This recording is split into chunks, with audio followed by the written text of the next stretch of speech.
Assalamualaikum warahmatullahi wabarakatuh. Jumpa lagi dengan saya Muhammad Anwar di Pengacaraku YouTube channel. Kali ini saya diminta untuk mengedukasi caranya atau panduan hukum menghadapi debt collector atau penagih hutang.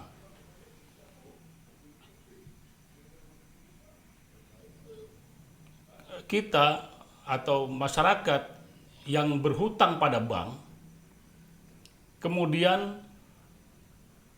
karena kondisi yang memang tidak bisa memungkinkan untuk melakukan kewajiban pembayaran sehingga terjadi keterlambatan atau tidak mampu membayar, kemudian bank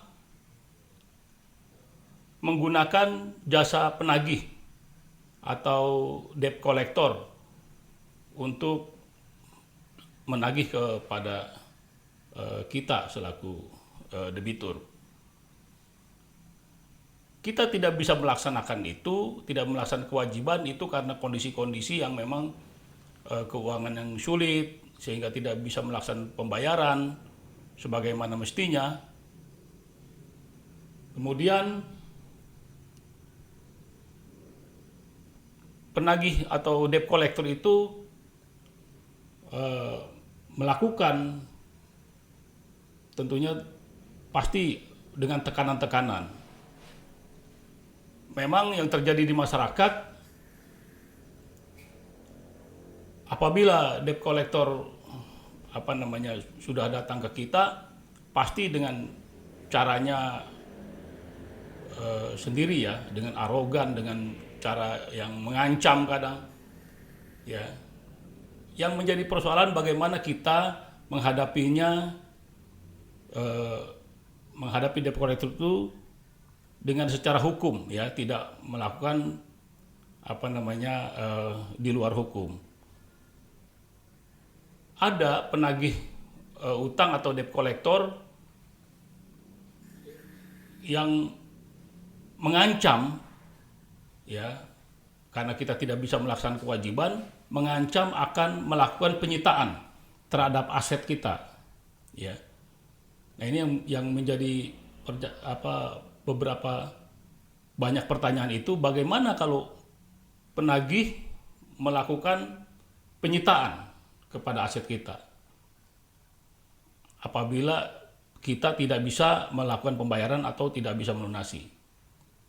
Yang harus kita garis bawahi adalah bagaimana kita menghadapi debt collector atau penagih utang tersebut. Secara hukum saya akan jelaskan secara sistematis dan juga mudah-mudahan dapat dimengerti oleh masyarakat. Penagih utang atau debt collector tidak dapat begitu saja melakukan penyitaan atas harta benda yang kita miliki atau yang Anda miliki selaku debitur. Penyelesaian utang hanya dapat diselesaikan melalui proses di pengadilan secara perdata. Jika debt collector tersebut menyita atau mengambil secara paksa barang-barang milik debitur, ya dalam hal ini Anda ya, secara melawan hukum, maka Anda dapat melaporkan debt collector tersebut ke polisi dengan melakukan pelaporan pada polisi.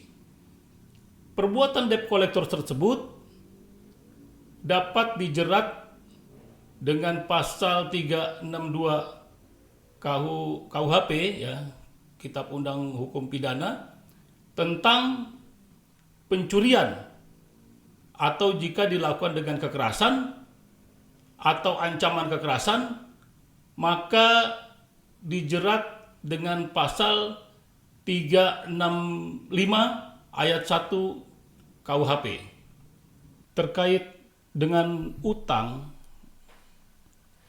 memang kita harus bertanggung jawab, yaitu dengan tetap mengusahakan pembayaran atau pelunasannya.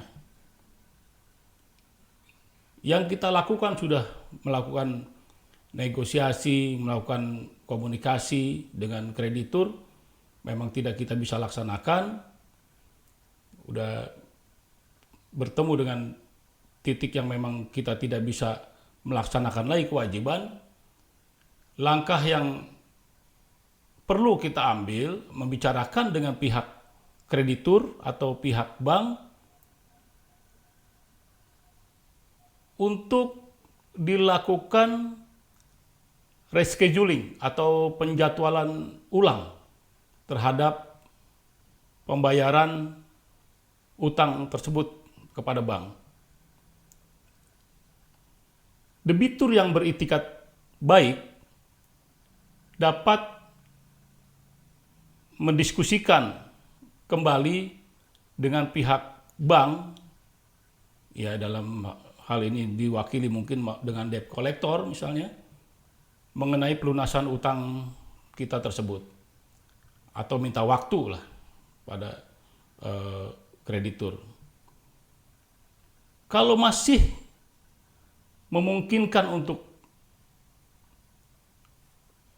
negosiasi,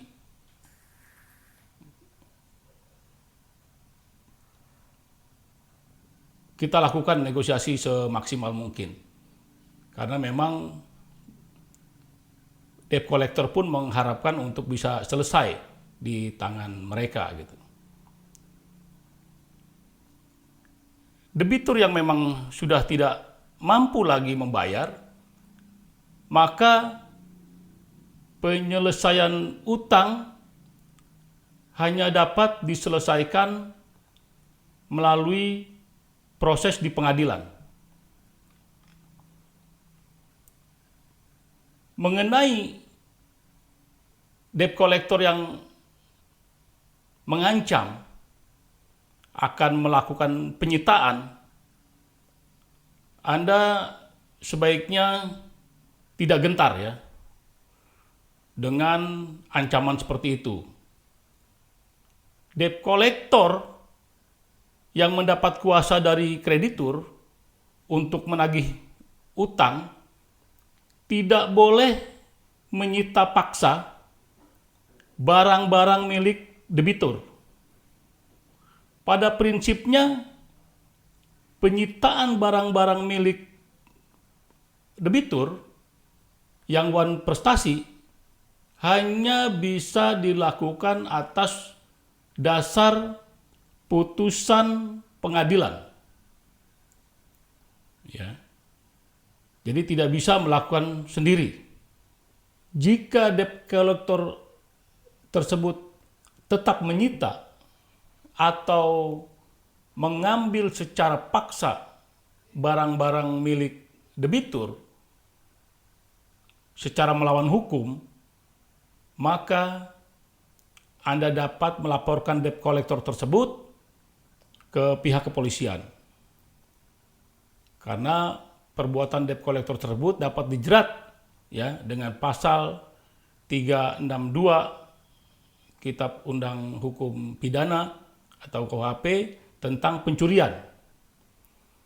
Atau jika dilakukan dengan kekerasan atau ancaman kekerasan, maka bisa dijerat dengan pasal 365 ayat 1 KUHP. Karena dalam melakukan tugasnya, debt collector harus menjalankan etika penagihan, ya, etika dalam melaksanakan tugas. Debt collector harus memenuhi etika yang telah diatur dalam surat edaran Bank Indonesia nomor 11/10/DASP tanggal 13 April 2009 perihal penyelenggaraan kegiatan alat pembayaran dengan menggunakan kartu kredit. Sebagaimana yang telah diubah dengan surat edaran Bank Indonesia nomor 14/17/DASP tanggal 7 Juni 2012 perihal perubahan atas surat edaran Bank Indonesia atas surat edaran Bank Indonesia nomor 11/10/DASP perihal penyelenggaraan kegiatan atas pembayaran dengan menggunakan kartu, dan terakhir diubah dengan surat edaran Bank Indonesia nomor 18/33 DKSP tahun 2016. Pada dasarnya dalam melakukan penagihan wajib mematuhi pokok-pokok etika penagihan. Contohnya untuk kartu kredit atau penerbit kartu kredit, ya, dalam hal ini bank, wajib menjamin bahwa penagihan utang baik yang dilakukan oleh penerbit kartu kredit atau menggunakan jasa penagih atau debt collector harus dilakukan sesuai dengan ketentuan Bank Indonesia serta peraturan perundang-undangan yang berlaku. Berikut beberapa etika yang harus dimiliki oleh debt collector atau penagih hutang yang melakukan penagihan. Yang pertama, debt collector memiliki identitas dari penerbit kartu kredit yang dilengkapi dengan foto yang bersangkutan.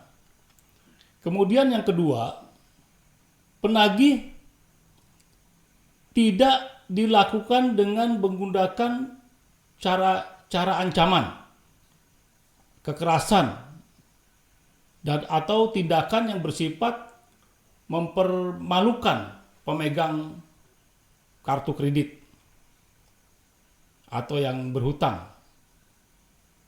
Yang ketiga,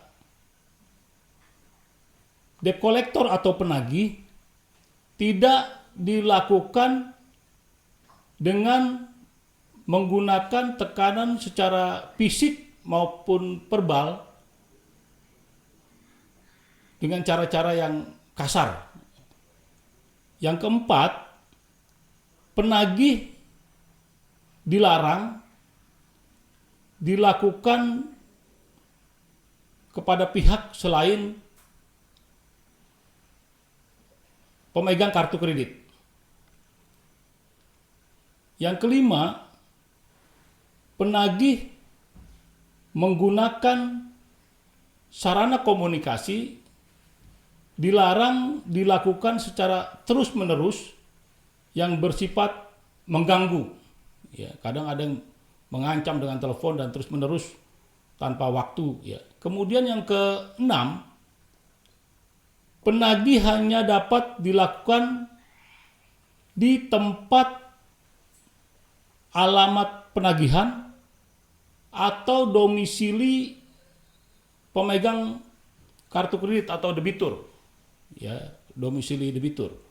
Yang ketujuh, debt collector atau penagihan hanya dapat dilakukan pada pukul 08 sampai dengan 20.00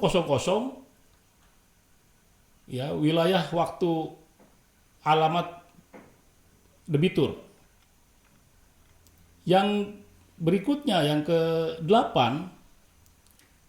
penagihan di luar tempat dan atau waktu tersebut di atas yang waktu yang ditentukan hanya dapat dilakukan atas dasar persetujuan atau perjanjian dengan pemegang kartu atau debitur terlebih dahulu. Yang kesembilan, penagihan kartu atau penagihan kepada debitur yang menggunakan tenaga penagih dari perusahaan penyedia jasa penagihan hanya dapat dilakukan jika kualitas tagihan atau hutang yang dimaksud telah termasuk dalam kualitas macet ya, berdasarkan kriteria kolektibilitas sesuai ketentuan Bank Indonesia yang mengatur mengenai kualitas kredit.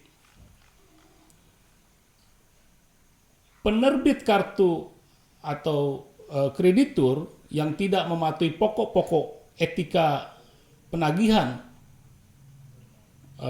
utang dikenakan sanksi administrasi ya dengan Bank Indonesia berupa teguran, denda, nantinya menghentikan sementara kegiatan sebagian atau seluruh kegiatan alat pembayaran dengan menggunakan kartu atau melaksanakan kegiatan lainnya, pencabutan izin ya,